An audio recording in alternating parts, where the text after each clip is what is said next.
कोई अपना होवे ते दुख सुख वंडदा,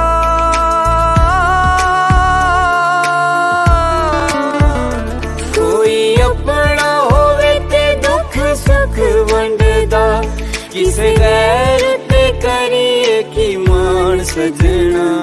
कदी साडा